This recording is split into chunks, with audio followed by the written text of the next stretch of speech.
Welcome to another Buffalo Chasers video. I'm Chandler. I'm going to be your host today.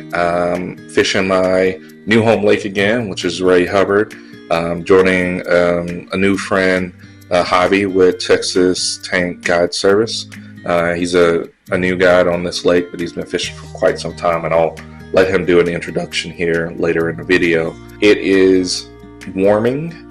It had been cold leading up to these days. You know, as you've seen our other videos, it's been, definitely winter time with highs in the 40s and a few lows in the 20s, right?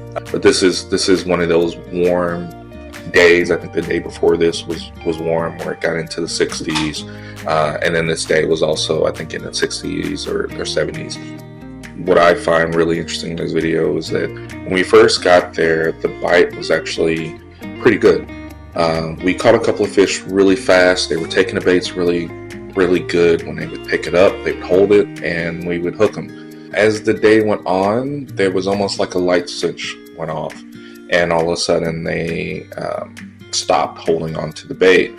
They would just pick it up, taste it, and eject it almost immediately. And so you'll see us kind of go through that slight frustration for a couple hours while we figured out the solution, and I'll kind of walk you through that as you watch the video of our troubleshooting steps and how I eventually started catching them again.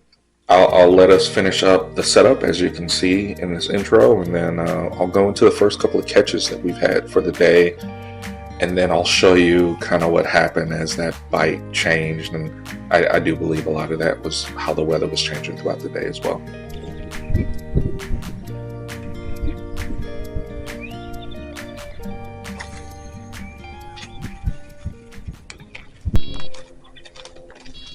Got him? Yep.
So that was a couple of our first few catches. Let's transition into Javi, giving his intro, telling you a little bit about himself and his guide service, and then we'll get back into the next topic.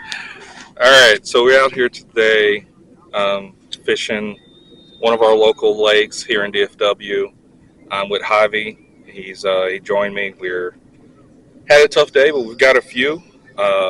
You want to tell them a little bit about yourself and what you got going on with your guide business? Yeah, so I've been fishing Ray Hubbard for most of my life, and I started fishing for buffalo around 6 years ago and haven't looked back ever since. And I've really grown and learned a lot about these fish. And if you want to come down and learn how to catch these, the spring is coming up. It's a great time to catch them. So hit me up on social media at Texas Tankz Guide Service, Instagram, TikTok, and Facebook.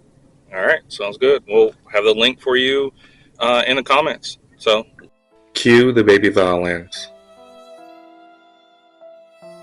So after we caught those first few ones, and it looked like it was going to be an amazing day because every bite was a take, and we were really starting to get kind of in the rhythm. The weather was changing slightly. The wind almost was swirling. It seemed like that inconsistency in the weather kind of put the fish in a really bad mood. The bites were very non-committal. You'll see in the next couple of clips here, the fish were picking up the bait and like within seconds ejecting it. And so we were having a really hard time hooking up. So let me kind of walk you through or show you some examples of what a tough bite looks like. This is a really good example of why you should just keep pushing through, because as we were troubleshooting through that bite, we begin to learn what we needed to do to catch them, and eventually we do start catching them again. Yeah.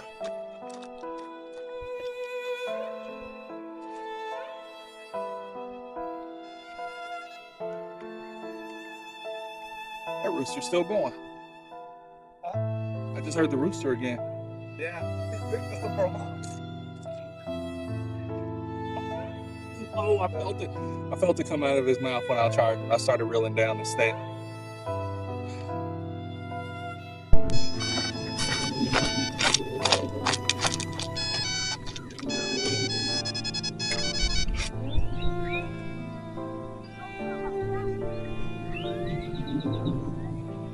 And I think he dropped it.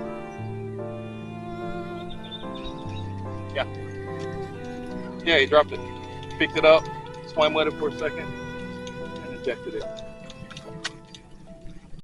So the interesting thing is how I figured out what was going on and eventually made the adjustment was Javi had to step away for a little while, and I was watching his rides, but what I didn't realize is that one of his alarms had been giving him some problems that day, and so it wasn't going off. And so I was listening for his alarm and not watching the tip of his rod. When he came back a couple of minutes later, I noticed that he had a fish on because I was facing his direction, and I let him know he was facing my direction and asked me how things went, and I let him know he had a fish on. In that moment, I realized the issue was not that they just didn't want our bait; it's that they were feeding very softly, very particularly, and it was taking them a little while to take the bait. So if I just would have left the bait out there a little bit longer when I was getting bites, I would connect with some more fish. And so that was different from how I've developed my techniques over the last couple of years. I've really refined everything to the point where if my alarm beeps, I'm catching a fish, like they're hooked up. But because these fish were in such a negative mood, I couldn't fish that way. I had to slow down. I had to be patient. I had to wait for them to come back the second or third time for them to make the mistake of taking a bait a little further in their mouth for me to finally be able to hook them. And so once I realized that, I was able to start catching some fish.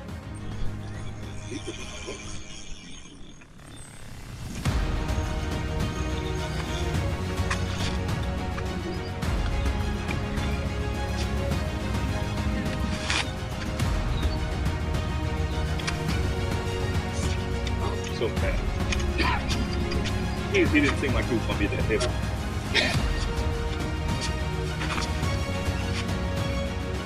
I did not expect him to be that heavy at all. When I thought I was going to one-arm him.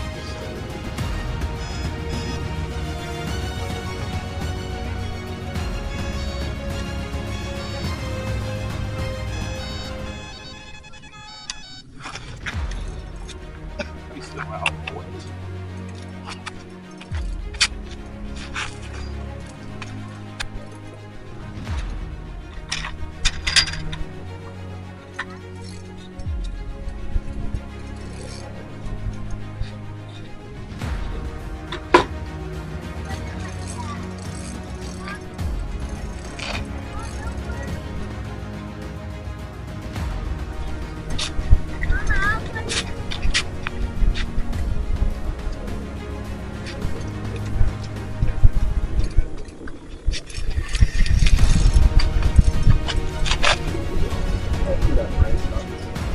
Yeah. This is one I got 12 on.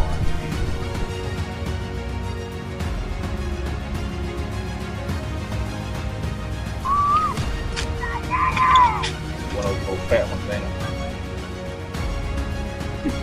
They are so fat right now.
Oh.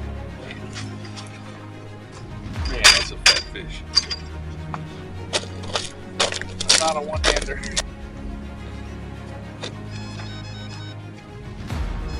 There you go.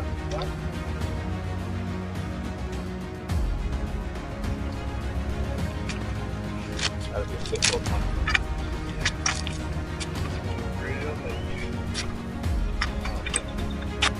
I don't think mine's very big.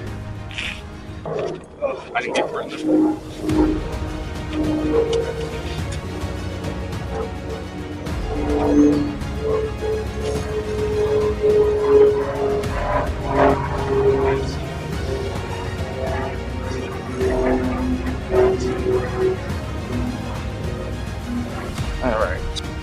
That was a few catches that we did after I figured out that I just needed to slow down a little bit and give them a time to take the bait. I almost had to spoon feed it to them. But once we figured that out, we started catching fish. We caught more fish than I could put in this video and it'd still be a reasonable length.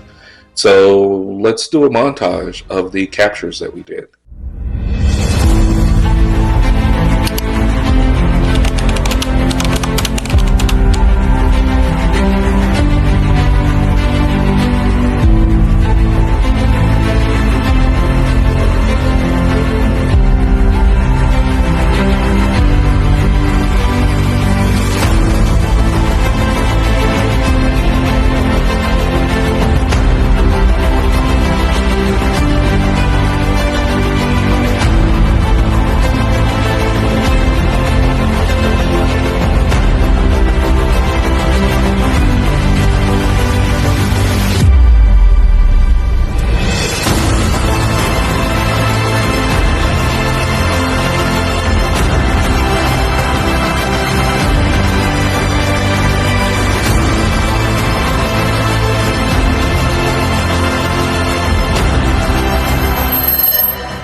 In conclusion, we actually had a decent day, even though we had a little bit of struggling there. I think we can lead it to the fact that the water was still cold, even though it was warm outside.